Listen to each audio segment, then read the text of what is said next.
অধ্যাপক প্রদীপ চট্টোপাধ্যায়। 100 বার আপনাদের সমালোচনা করার, আমাদের সমালোচনা করার অধিকার থাকবে, সেটা থাকা উচিত গণতন্ত্রের। এটাই নিয়ম, এটাই ম্যাজিক, এটাই সৌন্দর্য। আপনারা সেটা মাথায় রাখবেন। আমরা বাঙালি, আমরা বাংলার হয়ে থাকবো, আমরা বাংলাকে বাঁচাবো। যিনি এত করে আজকে বাংলাকে বাঁচানোর চেষ্টা করছেন তার পাশে আমরা গিয়ে দাঁড়াবো, সেই ভেবেই 29 তারিখে ভোটটা কোথায় দেবেন? আপনারা নিজেকে নিজে মানবেন নাকি লোকের কাছে ভালোবাসা পাবেন, ভালোভাবে চলাফেরা করবেন, ভালোভাবে থাকবেন এবং উঁচু গলায় বলবেন জয় বাংলা? একাডেমিশিয়ান, একের পর এক রিসার্চার, একের পর এক সমাজকর্মীরা জেলে বন্দী আছেন কোন রকম ট্রায়াল বা বিচার ছাড়া। Let that also sink in. এগুলো হজম করতে হবে এবং এটাও হজম করতে হবে যে হঠাৎ করে একটি রাজ্যে ক্ষমতায় আসার জন্যে সমস্ত রকম আইন কানুন ভুলে গিয়ে সমস্ত নতুন রকম আইন কানুন তৈরি করে লক্ষ লক্ষ মানুষের ভোটাধিকার কেড়ে নেওয়া হলো এবং বেছে বেছে সেই সমস্ত কনস্টিটিউয়েন্সিগুলোতে যেখানে রাজ্যের শাসক দল যেখানে স্ট্রং, যেগুলো তাদের স্ট্রং হোল্ড, তাদের ক্ষমতা থেকে সরানোর জন্য এটাও হজম করতে হবে। Let this also sink in, let this also sink in. এটাও হজম করতে হবে সবাইকে আমাদের, যে বা মাথায় রাখতে হবে সবাইকে যে মহিলাদের সংরক্ষণের জিনিসটাকে ঢাল তৈরি করে তাদের নিজস্ব শক্তি যেখানে, তারা বেশি শক্তিশালী যে অঞ্চলগুলোতে ভারতে, সেখানে সংসদের সিট বাড়িয়ে নিয়ে ডিলিমিটেশন করে যাতে তারা অনন্তকাল ধরে ক্ষমতায় থাকতে পারে, সেই চেষ্টাও করা হয়েছে। সেই জন্য একটা বিলও আনা হয়েছে। এটাও হজম করতে হবে, এটাও মাথায় রাখতে হবে। Let this also sink in, let this also sink in, যে সেই ক্ষমতায় তারা সেই চেষ্টায় তারা ব্যর্থ হয়েছে।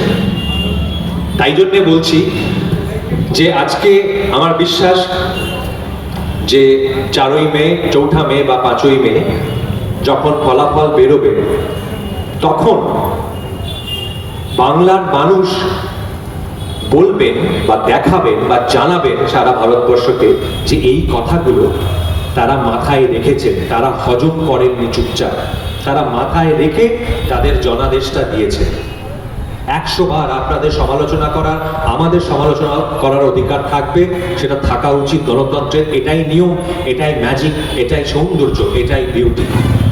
কিন্তু এই সব কটা কথা মাথায় রাখবেন, এটাও মাথায় রাখবেন যে একজন কবি, তিনি তার ব্যক্তিগত মতামত প্রকাশ করেছেন বলে আজকের ভারতবর্ষে তার নামে অ্যারেস্ট ওয়ারেন্ট বেরোয়। এটাও মাথায় রাখবেন এবং মানুষ এটা মাথায় রেখেই ভোট দিয়েছে, এটা মাথায় রেখেই ভোট দেবে। যে হ্যারাসমেন্টটা তাদের ফেস করতে হয়েছে প্রতিটা মানুষকে, ধর্ম জাতি নির্বিশেষে, সেইটা মাথায় রেখে তারা ভোট দিয়েছে। তারা সেটা মাথায় রেখেই ভোট দেবে। কাকে ভোট দেবেন তাদের ব্যাপার। আর একটা কথা সবিনয়ে বলবো, যারা নির্বাচিত, নবনির্বাচিত বিধায়ক হবেন, তাদের জন্য আমার একটি অনুরোধ।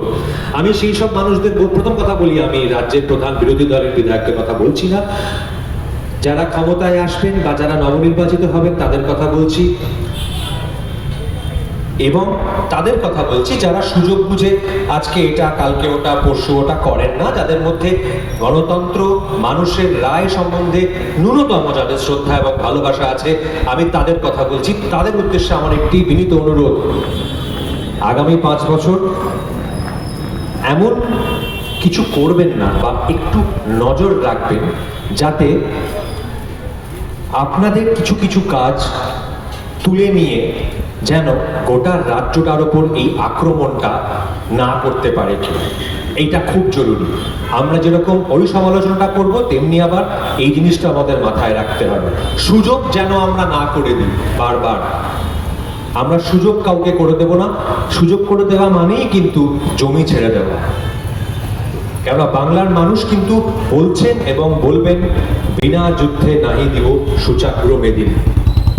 আর একটা ছোট্ট জিনিস আপনাদের মনে করাই, শ্যামলদার কথা আমি একটু আগে শুনছিলাম, এই যে ভুল ধারণাগুলোর কথা দিয়ে শুরু করেছিলাম, তো কথাটা বলা সেই সূত্রে বলছি। একটা গান আছে, আমি এটা জানতে চাই কজন জানেন এখানে এই গানটা কার লেখা। গানটার লামগুলো হচ্ছে, মানে প্রথম দুটি লাইন হচ্ছে, শ্যামা নামের লাগলো আগুন আমার দেহ ধূপকাঠিতে, যত জ্বালি সুবাস তত ছড়িয়ে পড়ে চারিদিকে। জানেন গানটা কার লেখা? যে নাজবুলদা আছে সামনে, ওর নামটা আমি ভুলে গেছি, কেউ জানে? এই গানটির রচয়িতার নাম হচ্ছে কাজী নজরুল ইসলাম। একই সঙ্গে রমজানের ওই রোজার শেষে এলো খুশির ঈদ, এই গানটা কার ভার্সন, কার গাওয়া ভার্সন সব থেকে বেশি শোনা হয় জানেন? ঈদের সময় মুসলমান বাড়িগুলিতে, শুধু পশ্চিম বাংলায় নয়, বাংলাদেশেও। নামটা বলতে পারবেন কার গাওয়া, কার দরদ ভরা কণ্ঠে গানটি গাওয়া? কেউ জানেন? হ্যাঁ, না, কারেক্ট, সতীনাথ মুখোপাধ্যায় ভদ্রলোকের নাম। এইটা বাংলা, এইটুকু মাথায় রাখবেন। এইটুকুই অনুরোধ, হঠাৎ করে কারুর কথায়, হঠাৎ করে কারুর উত্তেজক বিবৃতিতে ভুলে যাবেন না। 100 বার সমালোচনা আমরা করব, অধিকার আছে, আমাদের মতো করে সমালোচনা করব, আমাদের মতো করে গড়ে পিটে নেব, কিন্তু হঠাৎ করে এই আক্রমণ আমাদের সংস্কৃতি, আমাদের প্রদেশ, আমাদের অঞ্চল, আমাদের বেঁচে থাকা, আমাদের ধরন ধারণ আচার সবকিছুর ওপর, এটা মানতে আমার একজন সচেতন নাগরিক হিসেবে অসুবিধা আছে। আশা করি সেই অসুবিধাটা পশ্চিমবঙ্গের সমস্ত মানুষের হবে। ধন্যবাদ।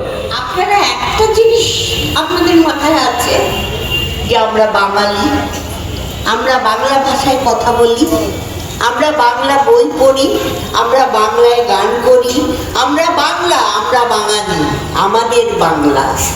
তো সেই বাংলাকে কেউ যদি নোংরা করতে আসে, কেউ যদি তার সেই বাংলাকে নষ্ট করতে চায়, তাহলে আপনারা মেনে নেবেন? নিজের ভালো তো নিজে সবাই বুঝি আমরা, তাই না? কোন জামাটা নিলে আমাদের ভালো লাগবে, কোন কাপড়টা কিনলে ভালো লাগবে, এইগুলো বুদ্ধি আছে।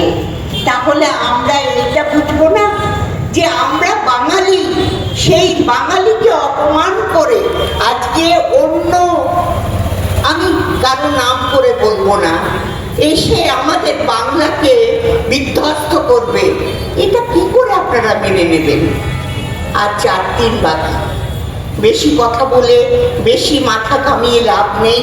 শুধু মাথায় রাখুন, আমরা বাঙালি, বাঙালির গর্জন যখন দেশ স্বাধীন হয়েছিল তখন বাঙালির গর্জন তারা শুনতে পেয়েছিল, আমরা শুনিনি। কিন্তু এবার আমি চাই, আমরা চাই যে আবার সেই বাঙালি গর্জে উঠুক। সবাই মিলে আপনারা গর্জন করে দেখিয়ে দিন যে বাংলাকে মারা অত সহজ নয়, অত সহজ নয়। সবাই আমরা বুঝি, দেশ বিদেশ, আমি আমেরিকায় গিয়েছিলাম, তখন আমি ইংলিশ ভাঙা ভাঙা ইংলিশে যখন কথা বলছি, একজন সাহেব তার ভাষায় এসে আমাকে বলছে, oh so sweet you are, please, মানে ওর মতন করে বাংলাতে বলুন আমাকে বলছে, এত ভালোবাসি। স্বামীজির একটা ছোট্ট উদাহরণ দিয়ে আমি চলে যাব। স্বামীজি যখন প্রথম বক্তৃতা দিতে উঠতেন স্টেজে বিদেশে, তখন ওইখানকার যারা সাধুরা, তারা দেখলো যে বাবা কোথায় বাংলা থেকে এই সাধু এসে আমাদের জায়গা কেড়ে নিচ্ছে।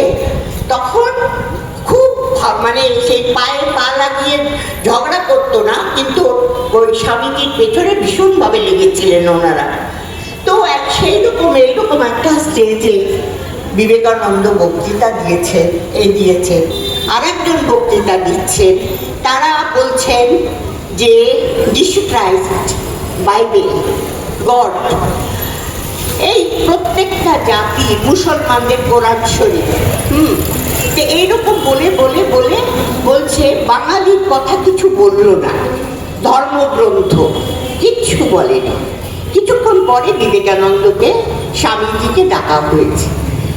উনি এসছেন, এসে উনি বাংলার কথা বলেছেন, বাংলার সনাতনী ধর্মের কথা বলেছেন। হঠাৎ একজন সাধু উঠে এসে বলল, বাংলা কি, সনাতন ধর্ম কি? এই যে এতগুলো ধর্মগ্রন্থ এখানে রয়েছে, এর মধ্যে তো বাংলার কোনো সনাতন ধর্মের কিছু নেই। কই, আপনি দেখুন না, আপনি দেখুন।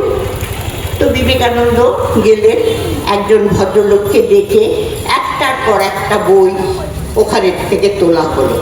তোলা হচ্ছে, তোলা হচ্ছে, তোলা হচ্ছে, তোলা হচ্ছে, লাস্ট বই বেরোলো গীতা। তখন স্বামীজি বলে এলেন, কেন জানেন? সনাতন ধর্মকে একদম শেষ বসানো হয়েছে, কারণ এই ভার সহ্য করার মতো ক্ষমতা আর কারো নেই।